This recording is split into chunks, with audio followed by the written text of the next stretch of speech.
आपका simplified charts में। तो बेसिकली आज का जो टॉपिक है वो यही रहेगा कि आपको कैसे हर एक आईपीओ के अंदर इन्वेस्टमेंट नहीं करनी चाहिए।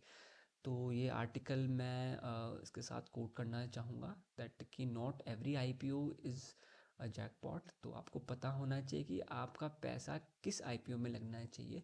तो बेसिकली जनरली आजकल क्या हो रहा है कि जो रिटेल इन्वेस्टर्स हैं वो हाइप पे, ब्रांड नेम पे और सब्सक्रिप्शन फिगर्स पे ज़्यादा फोकस कर रहे हैं बजाय की फाइनेंशियल पैरामीटर्स के।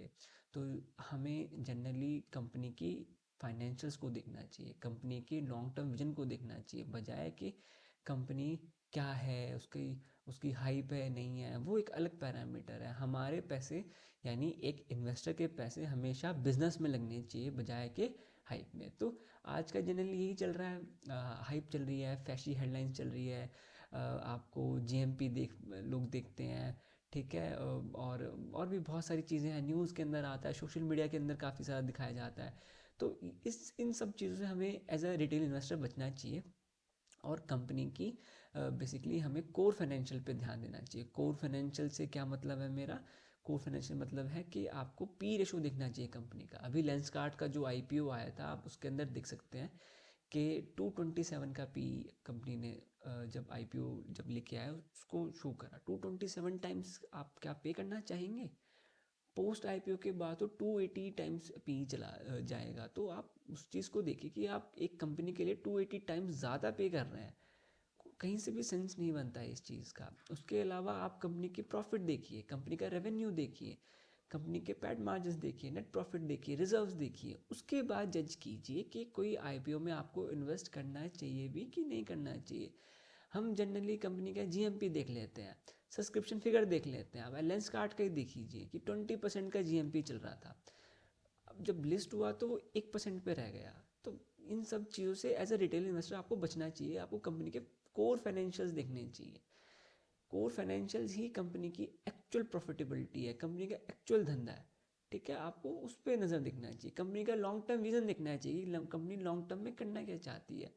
आप बहुत सारे आईपीओ आते हैं, उन्होंने लॉन्ग टर्म में कुछ खास रिटर्न आपको दिया नहीं है। आप खुद ही देख सकते हैं, खुद आप जज कर सकते हैं। काफ़ी सारे आईपीओ ने या तो वहीं पे ही हैं जहाँ पे लिस्ट हुए थे या थोड़ा सा ही रिटर्न आपको दिया है। तो आईपीओ परफॉर्म करते हैं नो डाउट, बट आपको ऐसे आईपीओ में लगाना चाहिए जहाँ पे कंपनी का लॉन्ग टर्म विजन हो और साथ साथ उसके जो फाइनेंशियल्स हैं उन्होंने भी अच्छा परफॉर्म करा हो। ऐसा आप हर एक कंपनी के अंदर आप सिर्फ जीएमपी देख लिया, सब्सक्रिप्शन देख लिया और हाइप आपने उसकी देख ली, आप उस चक्कर में कंपनी को कभी भी इन्वेस्ट मत कीजिएगा। तो आज की वीडियो का बस यही एक मेन मोटिव है कि आपके अपने पैसे हैं, रिटेलर के अपने पैसे हैं, आप प्लीज़ उसको फालतू कंपनियों में वेस्ट मत कीजिए।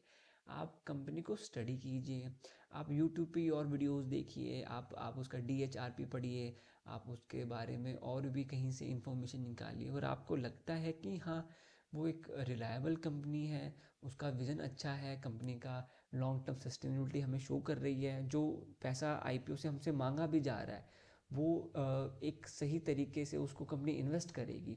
आप खुद सोच के देखिए, कंपनी तो चाहेगी ना कि आपसे ज़्यादा पैसे मांगे जाए ताकि कंपनी उसको कहीं भी यूज़ करे। तो कंपनी तो कुछ भी बैलेंस शीट में दिखा देगी, कंपनी तो कुछ भी आपको कोई भी वैल्यूएशन पकड़ा देगी, कुछ भी आपसे पैसे आस्क कर लेगी। एज ए इन्वेस्टर आपको देखना है कि जो पैसा आप इन्वेस्ट कर रहे हो वो फ़ायदेमंद है भी या नहीं। तो आशा करता हूँ दोस्तों आपको समझ आया होगा कि हर एक कंपनी में इन्वेस्ट नहीं करना चाहिए। आपको पहले डिटेल स्टडी करनी चाहिए, डिटेल स्टडी करने के बाद ही उस कंपनी में इन्वेस्ट करना चाहिए। तो आई होप आपको समझ आया हो। बाकी मिलते हैं किसी और वीडियो में। Okay bye, have a nice day.